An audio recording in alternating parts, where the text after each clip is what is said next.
Elle était considérée comme la meilleure actrice de son époque, mais elle est ensuite devenue victime de son propre corps. Voici l'histoire choquante de Christina Hendricks. Christina Renee Hendricks est née le 3 mai 1975 à Knoxville, dans le Tennessee. Sa mère, Jackie Hendricks, était psychologue, tandis que son père, Robert Hendricks, travaillait pour le service forestier. Robert était anglais et sa femme américaine. Christina avait donc la double nationalité britannique et américaine. En raison du métier de son père, la famille de Christina déménageait souvent. Elle est née en Géorgie, mais a commencé l'école primaire à Portland, dans l'Oregon. Avant son 9e anniversaire, ils ont déménagé à Twin Falls, dans l'Idaho. Sa mère était une grande fan de théâtre. Elle encourageait donc Christina et son frère à rejoindre un club de théâtre local afin qu'ils puissent participer à des pièces et se faire de bons amis. C'est là que Christina Hendricks et son frère ont joué dans une production de Grease. Mais alors qu'ils commençaient enfin à s'installer dans leur nouveau quartier, leur père leur a annoncé la triste nouvelle. Ils devaient déménager à nouveau, cette fois à Fairfax, en Virginie, un endroit que Christina Hendricks considérait comme traumatisant car elle y était victime de harcèlement à l'école. Christina Hendricks a déclaré qu'elle était souvent taquinée et harcelée par les autres enfants à cause de ses cheveux roux et de sa silhouette voluptueuse. Elle a évoqué le sentiment d'être une étrangère et ses difficultés à s'intégrer parmi ses camarades. Afin de s'adapter à son nouvel environnement, Christina est devenue gothique et se décrivait souvent comme une marginale. La jeune actrice a de nouveau rejoint le club de théâtre de son école et a joué dans des pièces. Quand Christina Hendricks était enfant, elle voulait être ballerine. Elle a étudié la danse et a même envisagé de poursuivre une carrière de danseuse avant de finalement décider de se concentrer sur le métier d'actrice. Si sa carrière l'a menée dans une direction différente de celle qu'elle avait initialement prévue, sa formation en danse a sans aucun doute influencé ses performances en tant qu'actrice, en particulier dans sa façon de se comporter et de bouger à l'écran. Après le lycée, Hendricks a travaillé comme shampoineuse dans un salon de coiffure. Et sa vie était assez normale jusqu'à ce qu'elle participe à un concours pour apparaître en couverture du magazine Seventeen. Elle a rejoint IMG Models et a dû déménager à New York. L'actrice est apparue dans des publicités pour Dr Pepper et Carl's Jr.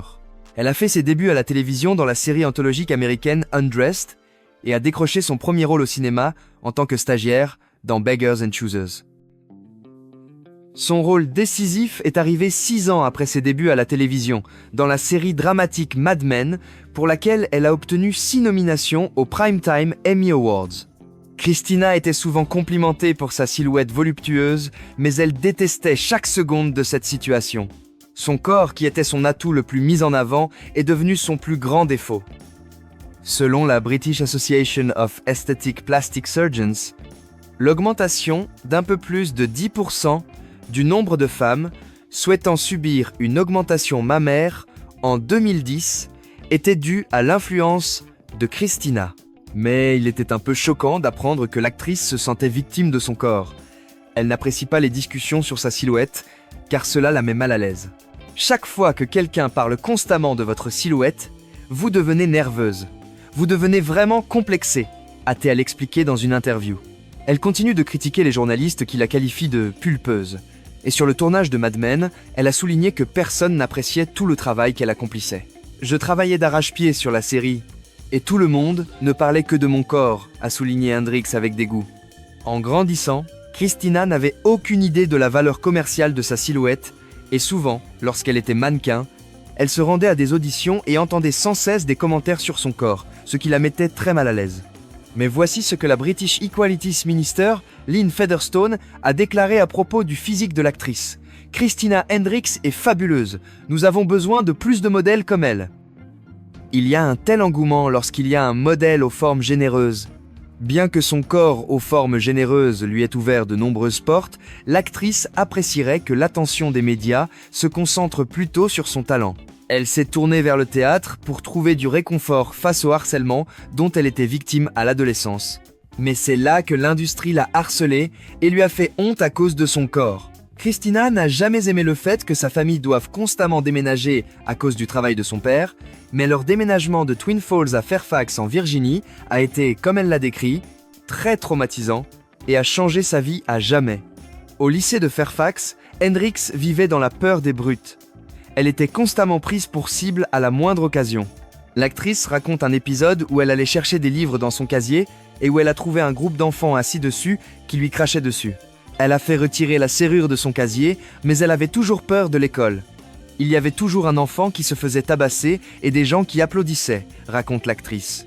Christina se décrit également comme une marginale qui était victime de harcèlement à cause de son apparence. « J'étais une gothique.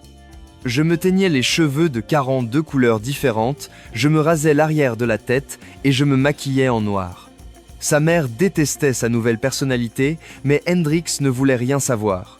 Elle était souvent victime de brimades à l'école à cause de cela, mais cela ne l'a pas fait changer.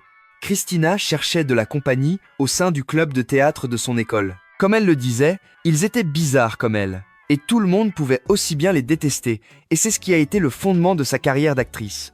Hendrix a rencontré Jeffrey Arend en 2007 sur le tournage de Mad Men. Il était tout simplement charmant, drôle et très magnétique. J'ai obtenu son numéro ce soir-là, sous prétexte que nous pouvions être juste amis, a déclaré Christina à Cosmopolitan UK. Le duo a alors décidé de se lancer dans une relation amoureuse. Quelques semaines plus tard, ils se sont fiancés en décembre 2008 et se sont mariés en octobre 2009.